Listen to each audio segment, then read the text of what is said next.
Have you done interviews before? Mm-mm. Really? Not your natural, period. Hello, my name is Morgan Ovetsky, and this is Miss Polack. The name Miss Polack is Polack is a derogatory slur for Polish people. I chose the name because I remember my grandmother used to call my grandfather a dumb Polak, and I thought it was kind of silly and cute, and I decided to reclaim the name by adding it to my Instagram handle. As an artist, my Italian heritage ties into my artistry because fashion accessory design is deeply rooted in Italian craftsmanship and luxury making. So I feel like it's kind of in my DNA to make leather goods and to make high quality luxury goods.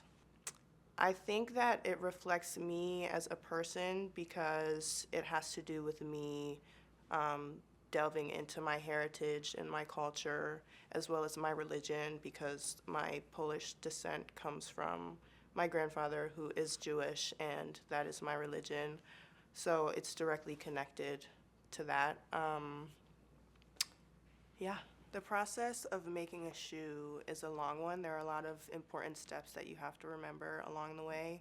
It starts off with the designing portion. That's when you're sketching, you're pulling images, you're mood boarding, you're creating a book full of ideas. And then that's when you move on to prototyping. We usually start off with like paper models that we can form over a last to get the idea of what the shoe will look like on a foot. And if we don't like that, then we can adjust it from there. Um, and then there's patterning, which is we tape the last with masking tape in a very strategic way, and we draw on the last to get the shapes that we want to, and that's how we form a pattern, and that's how we get like the technical shapes and curves of the foot incorporated into our patterns. So I'm going to start off by cutting out my pattern on this machine called the Flash Cut.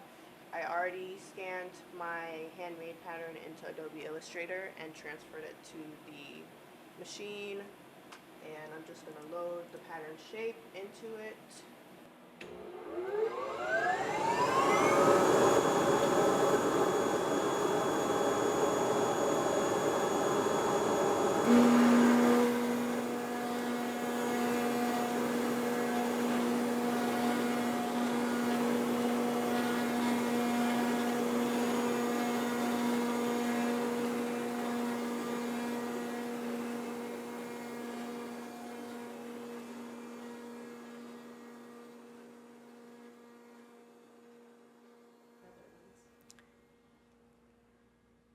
The process of getting to the Netherlands was very difficult to say the least. Um, I was kind of doubting myself throughout the sketching process because I didn't know the scale of the program. I thought that there would be thousands of applicants, and I didn't know if I even had a chance stacked against all of those different people, knowing that I've only had 3 years of experience in footwear design. But with encouragement from my family and my therapist, shout out to my therapist, they all pushed me to keep sketching and put away time where I can just light a candle, take a break, dedicate my mind to sketching, and really produce some of my best work. Um, the sketch that they chose was actually one of the sketches, the last sketch that I drew.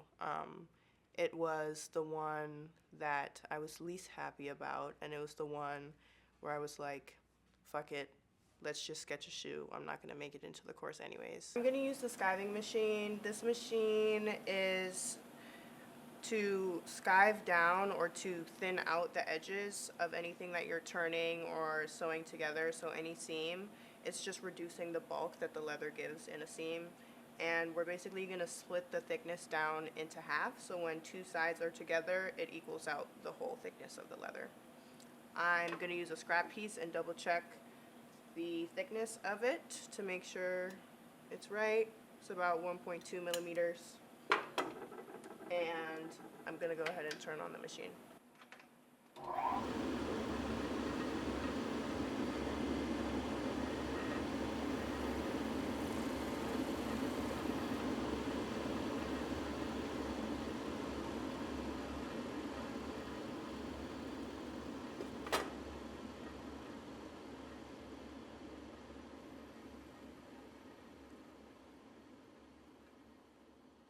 How did you get into shoemaking since you started off in apparel? I got into shoemaking from my experiences working in apparel design. I've always been a little fashionista. My grandmother definitely aided my fashion addiction, and after going to a regular public high school, I knew that I needed something extra and needed that extra drive and just feeling of purpose. So I decided to attend a arts academy, and that was located in northern Michigan. It was a boarding school. That's where I started my fashion design process. This is the hydraulic sole press machine. It's one of the last steps that we do when fabricating a shoe. It's simply to attach the sole to the upper and make sure it's super secure.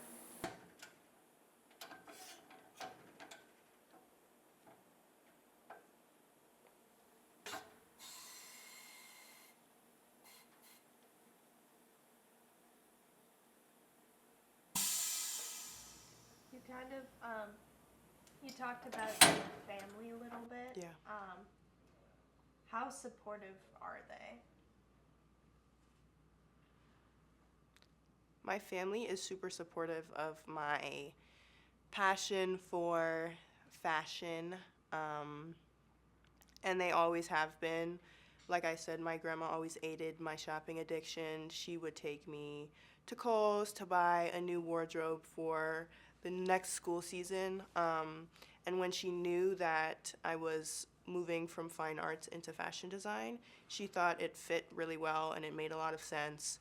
And just within a few years, I was producing so much work that I feel like they finally saw that I found my niche and found something that set me apart from just fine arts as a broad spectrum.